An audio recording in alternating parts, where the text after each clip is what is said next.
17 नवंबर 2019 Calgary, Alberta, Canada. Martial इवासा, एक 26 साल का लड़का, अपने ट्रक पे माँ से मिलने लीथ ब्रिज की तरफ निकल जाता है, लेकिन कभी वापस नहीं आ पाता।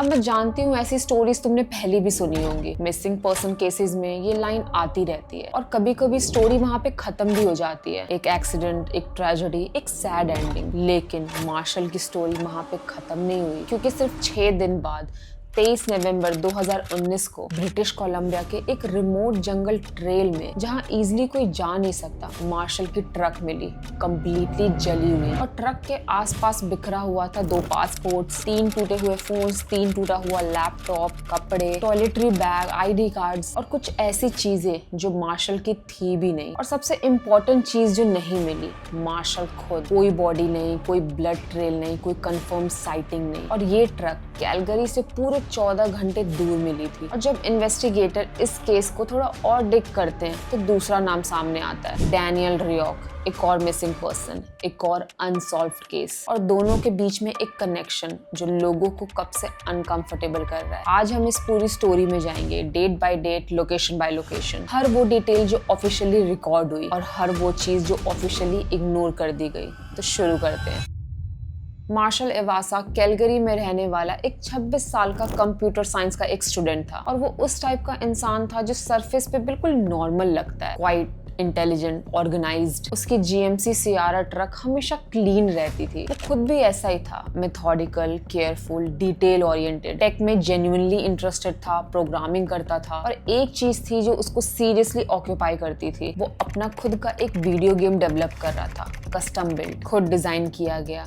और रिपोर्ट्स के मुताबिक ये बताया गया था कि उस गेम पे उसने 800 घंटे से भी ज्यादा काम किया था। फैमिली का ये मानना था कि वो काफी काम बच्चा था, काफी रिलायबल, उस टाइप का बंदा जो जनरली हर रूल को फॉलो करता है। लेकिन नवंबर 2019 तक कुछ चेंज हो रहा था। मार्शल ने अपनी क्लासेस अटेंड करना बंद कर दिया था, और सिर्फ यही नहीं, उसने अगले सेमेस्टर के लिए एनरोलमेंट भी नहीं करा था। मतलब वो कॉलेज से इफेक्टिवली आउट हो चुका था। लेकिन फैमिली को उसने इस बारे में कुछ भी नहीं बताया था। उसके मन के अंदर क्या चल रहा था ये आज भी किसी को नहीं पता। 17 नवंबर 2019 ये वो दिन है जब सब कुछ स्टार्ट हुआ। मार्शल कैलगरी से लीथ ब्रिज के लिए निकलता तो है, 2 घंटे की ड्राइव करके वो अपनी माँ से मिलने जा रहा था। रिपोर्ट्स के मुताबिक वहाँ पहुँच के उसने अपनी माँ के कंप्यूटर में कुछ हेल्प करवाई, थोड़ी देर घर पर रहा, नॉर्मल विजिट था, और उस टाइम तक सब कुछ नॉर्मल लग रहा था। और फिर रात के लगभग 11 बजे वो घर से निकला। प्लान ये था कि वो पहले एक स्टोरेज फैसिलिटी जाएगा। लीथ ब्रिज के इंडस्ट्रियल एरिया में उसका एक स्टोरेज यूनिट था। रिपोर्ट्स के मुताबिक वहाँ से उसको कुछ पिक करना था और वापस वो कैलगरी जा रहा था उसके बाद। लेकिन जो उस रात एक्चुअली में हुआ, किसी ने सपने में भी नहीं सोचा था। जब मार्शल स्टोरेज फैसिलिटी पहुंचा, फैसिलिटी बंद थी। अब तुम सोचोगे कि फैसिलिटी बंद है तो वो वापस आ गया होगा, या कहीं और गया होगा, या फिर सुबह आया होगा, जो कोई भी नॉर्मल इंसान करता। लेकिन मार्शल वो पूरी रात वहां पे वेट कर रहा था। कीपैड एक्सेस लॉगिन किए, जो बाद में इन्वेस्टिगेटर ने रिट्रीव किए। इससे ये पता चलता है कि मार्शल अपना बार बार एक्सेस कोड एंटर कर रहा था, घंटों तक, कई बार, जैसे अंदर जाना उसकी एक जरूरत थी। वो वहाँ खड़ा रहा, वेट करता रहा, उसी लीथ ब्रिज इंडस्ट्रियल एरिया में नवंबर की रात को, घंटों तक। फाइनली 18 नवंबर की सुबह लगभग 6 बजे फैसिलिटी खुली। मार्शल अंदर गया और वो लगभग 2.5 घंटे अंदर ही रहा। सुबह 8:24 पर वो बाहर निकला, और उसके बाद मार्शल की कोई कंफर्म मूवमेंट रिकॉर्ड नहीं है। कोई कार ट्रांजैक्शन नहीं, कोई CCTV फुटेज नहीं, और ना ही कोई फोन एक्टिविटी। वो प्रैक्टिकली हवा में वैनिश हो गया था। अब स्टोरेज यूनिट के बारे में मार्शल की फैमिली ने ये बोला था कि वो एक कंप्यूटर का पार्ट लेने गया था। उसका कस्टम बिल्ड कंप्यूटर खराब था और उसको एक पार्ट चाहिए था। लेकिन इससे ये चीज एक्सप्लेन नहीं होती है कि उसने पूरी रात उस चीज के लिए वेट किया और अंदर 2.5 घंटे लगाए। पुलिस ने बाद में यूनिट सर्च की, कुछ सस्पिशियस नहीं था। फैमिली ने भी कंफर्म किया कि कुछ मिसिंग नहीं है। लेकिन एक चीज गौर करने वाली है, ट्रक सीन में बाद में जो आइटम्स मिले उनमें काफी ज्यादा कपड़े और टॉयलेटरीज थी, जैसे किसी ने डेलिबरेटली पैक किया था। और मार्शल का हाइकिंग बैकपैक जो नॉर्मली घर पर रहता था, वो भी कभी रिकवर नहीं हुआ। 18 नवंबर के बाद फैमिली रियलाइज करने लग गई थी कि कुछ ठीक नहीं है। मार्शल कांटेक्ट में नहीं था, फोन नहीं उठा रहा था, ना कोई अपडेट दे रहा था। मिसिंग पर्सन रिपोर्ट फाइल हुई, सर्च शुरू हुई, लेकिन मार्शल और उसकी ट्रक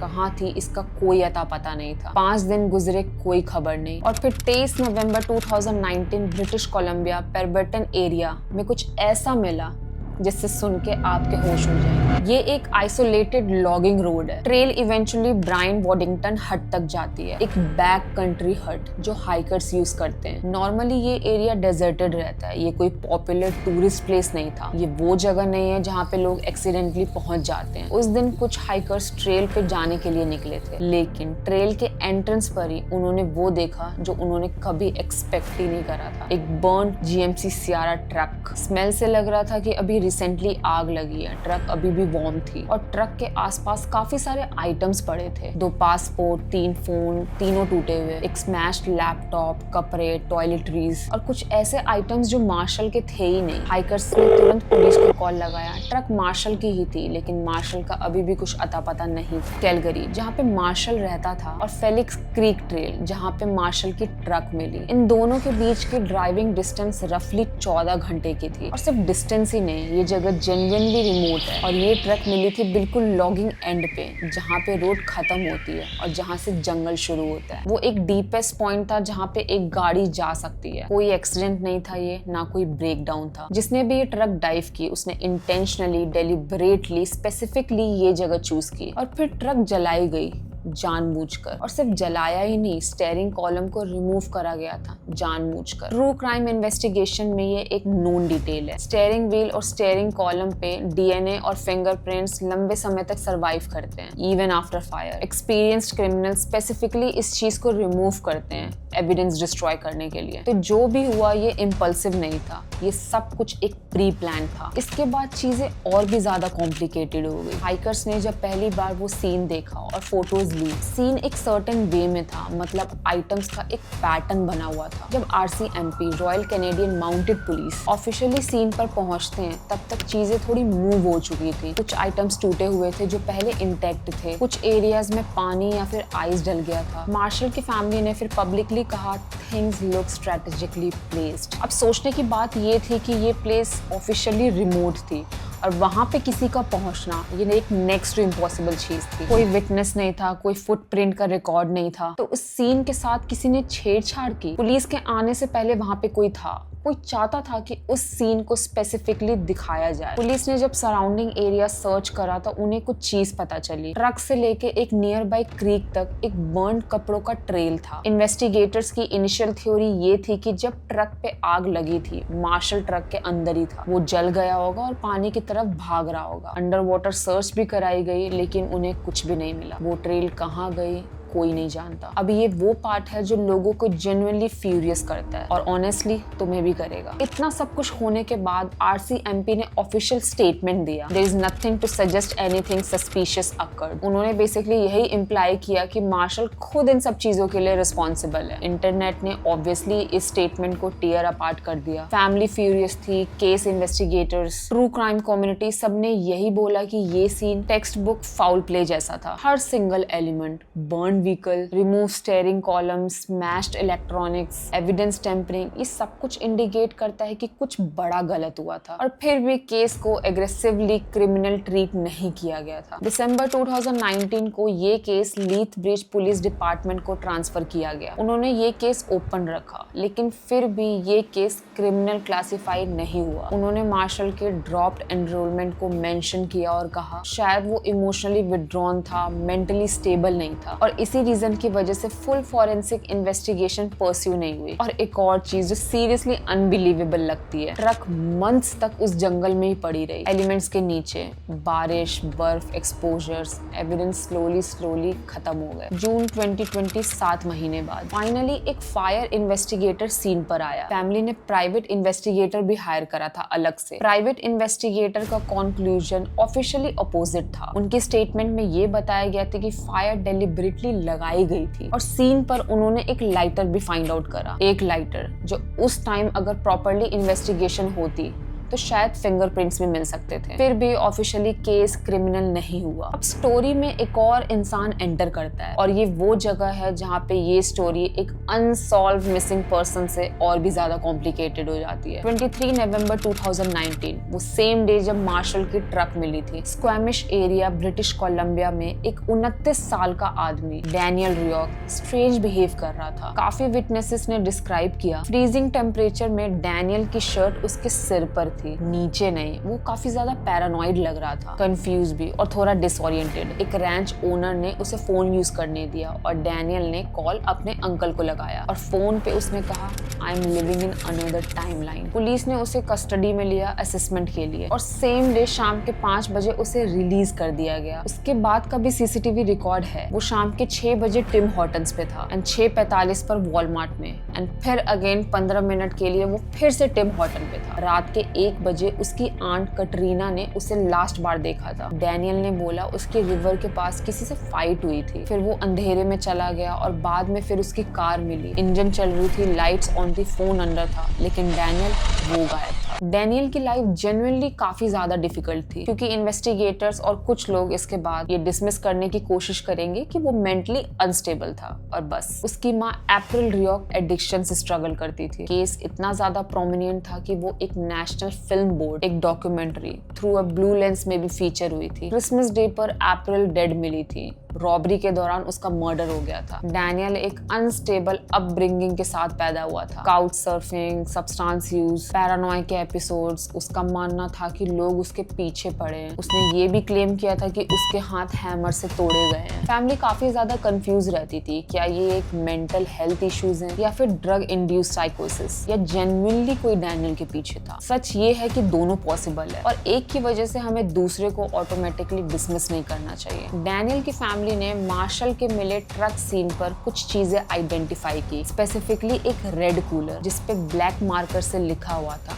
कोडी लुइस और डैनियल की फैमिली लुइस सरनेम यूज करती थी। और रिपोर्ट्स में ये भी बताया कि डैनियल का एक कजन था जिसका नाम था कोडी लुइस। ऑनलाइन डिस्कशन में कुछ रिलेटिव्स ने इस केस के बारे में बात करी। कंफर्म भी हुआ कि केस कनेक्टेड लगता है और फिर वो कमेंट डिलीट कर दिया गया। बाद में फैमिली ने पब्लिकली कहा we don't feel safe talking publicly. ये कोई ड्रामेटिक स्टेटमेंट नहीं है, ये एक फैमिली है जो पब्लिकली कहती है कि उन्हें बात करने में डर लग रहा है। 2020 में ऑलमोस्ट 1 साल बाद एक विटनेस सामने आया। उसने क्लेम किया कि नवंबर 2019 में उसने मार्शल और डैनियल को साथ में देखा था। लोकेशन दैट ईरिश प्लेस, एक बार स्क्वैमिश ब्रिटिश कोलंबिया में। विटनेस रेगुलर कस्टमर था उस बार का, तो उसने बताया कि डैनियल और मार्शल के साथ एक और आदमी था। उसने स्पेसिफिकली डिस्क्राइब करा उसे डोमिनेटिंग प्रेजेंस, थ्रेटनिंग फील और डैनियल जेन्युइनली डिस्टर्ब लग रहा था। बार के बाहर सिगरेट पीते टाइम डैनियल विटनेस के पास आया और उसने बोला I think that guy is going to kill us. Witness ने उस टाइम ये चीज सीरियसली नहीं लिया, उसने लगा शायद ड्रंक होगा। वो वापस अंदर चला गया और थोड़ी देर बाद विटनेस ने मार्शल को एटीएम यूज करते हुए देखा। 3 बार ट्रांजैक्शन फेल हुई। मार्शल काफी ज्यादा एंशियस और डरा हुआ लग रहा था और फिर वो तीनों लोग मतलब मार्शल, डैनियल और वो तीसरा बंदा ट्रक पर बैठे और निकल गए। वो तीसरा आदमी ऑफिशियली कभी आइडेंटिफाई नहीं हो पाया। मंथ्स बाद जब विटनेस ने न्यूज में मार्शल की फोटो देखी, उसे रियलाइज हुआ कि ये वही बंदा था। फिर उसने पुलिस को स्टेटमेंट दिया। आज भी मार्शल मिसिंग है,